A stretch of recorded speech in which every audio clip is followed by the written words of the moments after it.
Hello students. सो आज हम देखेंगे pulley problems, how do we solve pulley questions.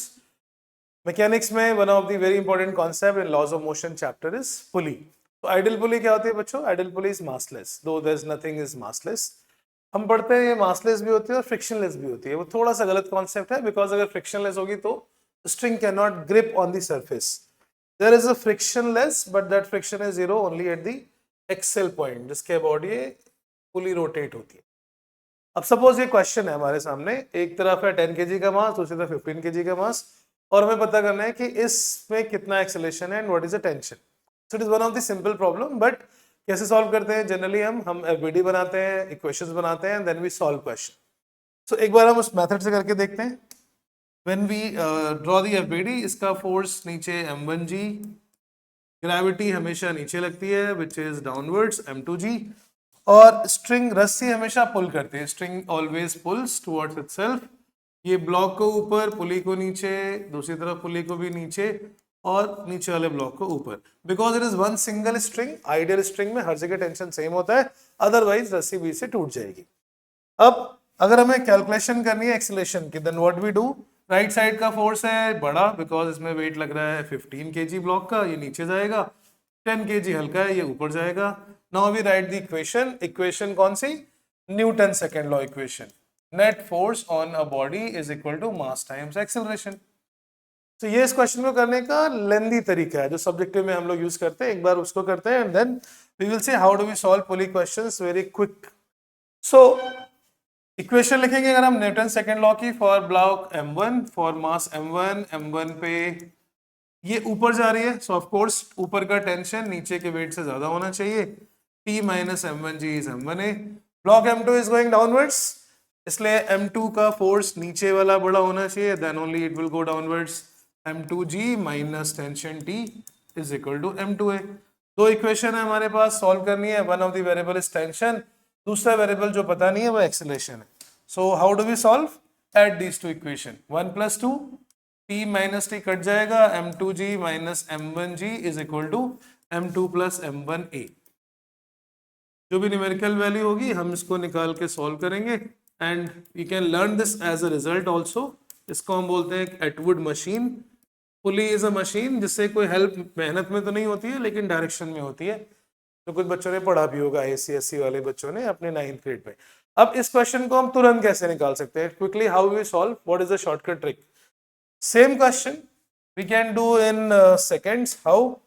जब भी कोई पुली का क्वेश्चन हो, आइडियल पुली, आइडियल स्ट्रिंग, आपको कुछ नहीं देखना है, क्योंकि बीच में जितने भी टेंशन के फोर्सेस हैं स्ट्रिंग के दोनों एंड पे, one side it is m1g, other side it is m2g।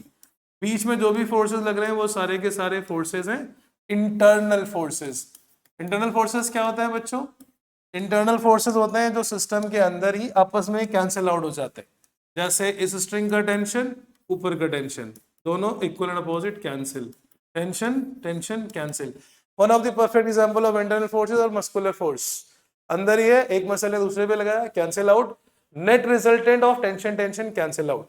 तो इसको शॉर्टकट करने के लिए क्या करते हैं, इसमें बस आपको फोर्स देखना है, दोनों तरफ कौन से फोर्सेस पुल कर रहे हैं, और इस रस्सी को सीधा कर दो, भूल जाओ कि बीच में पुली है। One side block m1, other side block m2। m2 वाले को पुल किया था m2g ने, वो फोर्स आ जाएगा आपका राइट साइड। m1 वाले ब्लॉक को पुल किया था लेफ्ट साइड में, that block force will be m1g। बीच में कौन सा फोर्स है? Tension. Tension is always equal and opposite, ये कैंसिल आउट हो जाएगा। अब हम इन दोनों को एक साथ एक सिस्टम मान लेते हैं। भूल जाओ कि बीच में रस्सी है, भूल जाओ कि बीच में पुली है। एक्सीलरेशन का formula net force divided by total mass. So instead of solving those lengthy questions, equations, because in exam like NEET आपको time save करना होता है, you cannot waste time. You should be using always the shortcut method. M2g right side, M1g opposite side, दोनों opposite है, net force divided by total mass. So ऐसे किसी भी question में आप डायरेक्ट एक्सीलरेशन कैलकुलेट कर सकते हैं बिना कोई इक्वेशन बनाए। बस आपको क्या देखना है, रस्सी को खींचा किसने, right side string is pulled bye m2g, left side string is pulled bye m1g। Resultant force देखने के लिए दो इक्वेशन बनाने की जरूरत नहीं, उतारा सीधा किया, एक लेफ्ट एक right, net force is towards right, net force upon total mass. इस कॉन्सेप्ट को एक और क्वेश्चन में क्विकली देखते हैं, how do we solve this. So suppose अगर यही क्वेश्चन है टेबल पे, one of the block is table, ये नीट का one of the previous year question है।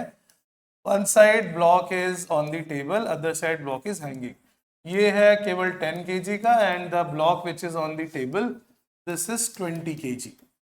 टेबल पे कोई फ्रिक्शन नहीं है, there is no friction, it is a smooth surface. आपको बताना है एक्सेलरेशन कितना है। इक्वेशन बनाओगे थोड़ा टाइम वेस्ट होगा, हम सीधे सीधे लगाते हैं। फोर्स एंड पे कौन सा फोर्स लग रहा है, इधर m1g। What is the force on other side, दूसरी तरफ फोर्स तो है लेकिन वो टेबल के ऊपर है, रस्सी के ऊपर नहीं। There is no force which is acting on the string, रस्सी को कोई खींच नहीं रहा, on the other side no force. तो हमारा कॉन्सेप्ट क्या है, shortcut, net pulling force divided by total mass. इस बार रस्सी को केवल एक फोर्स ने खींचा है, दैट इज m1g। दूसरी तरफ वेट को टेबल ने बर्दाश्त किया, the table is providing the normal reaction, m1g divided by total मास। अगर ये फोर्स सीधे नहीं दिखता है, स्ट्रिंग को उतार के सीधा कर लो। Now we can see one side m1, उस पे फोर्स लग रहा है m1g, on the other side m2 पे कोई फोर्स नहीं है, there is no force that is along the string. हम स्ट्रिंग के अलोंग फोर्स देखते हैं जिसको बोलते हैं pulling force. So we can get this 10, g की value 10 and divided by total mass which is 30। Acceleration of both the block 10/3 metre पर second square. ये नीचे जाएगा और m2 will be going towards the right. So in this way you can just find the acceleration. एक बार acceleration मिल गया तो tension निकाल सकते हैं। अगर हमें क्वेश्चन में टेंशन कैलकुलेट करना है तो किसी भी एक ब्लॉक की इक्वेशन देख लेंगे, and then we can write T is equal to force is mass into acceleration. Tension in the string will be given by m2 into a. So आपको क्वेश्चन को अपोजिट तरीके से सॉल्व करना है। Don't start with equation, start with the system equation. System means दोनों को एक साथ एक ब्लॉक अज्यूम करेंगे, net force and total mass. So ऐसे ही कैलकुलेशन को शॉर्टकट करने के लिए, इजी करने के लिए, we will teach you many tricks, shortcut method, because physics I know is slightly challenging for the NEET students. So we will have to do a very shortcut approach, crisp method. Come and join the Handles Academy. We will give you such more methods and make physics simple for you. All the very best.